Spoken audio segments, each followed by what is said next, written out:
Le 6e jour de l'Odyssée nous conduit, loin des sentiers battus, sur un chemin aménagé qui serpente au cœur des gorges de la Diosaz.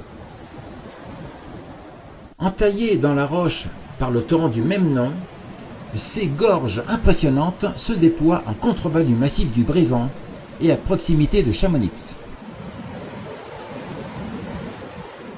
C'est en 1871 que Achille Cazin, autodidacte visionnaire, entreprit l'audacieuse création de ce sentier découverte devenu emblématique. La beauté de ces gorges l'avait profondément touché au point de tomber amoureux de ce lieu. Animé par un élan spontané, il a ressenti le besoin de partager ce sanctuaire avec le public car il ne voulait pas être le seul à en profiter. Après avoir exploré le Mont Blanc et ses environs, il s'installa en 1868 dans la commune de Servoz où il acquit une propriété comprenant les îles de la Diosaz qui devint sa propriété d'été. 3 ans plus tard, et avec l'aide d'une équipe d'ouvriers locaux, il entreprit des travaux à la fois techniques et audacieux, mais périlleux. L'installation d'un chemin suspendu, soutenu par des passerelles en bois, sur un parcours de 1,3 km le long des parois abruptes. Pour y parvenir, l'équipe de charpentiers a dû prendre des risques considérables.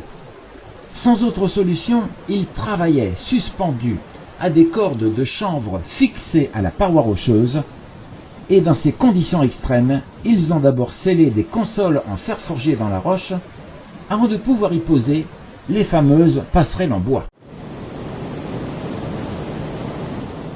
Ce dangereux chantier, réalisé dans des conditions pour le moins éprouvantes, s'est achevé 5 ans plus tard sans le moindre accident.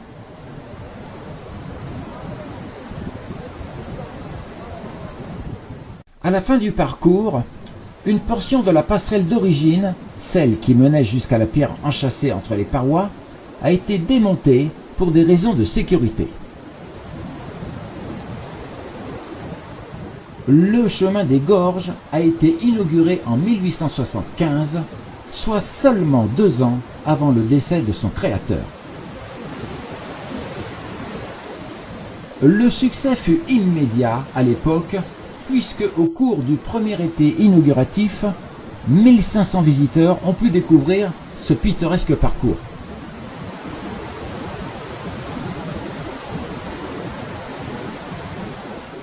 Depuis l'ouverture du site, l'entretien des infrastructures est indispensable et s'étale sur 3 mois chaque année.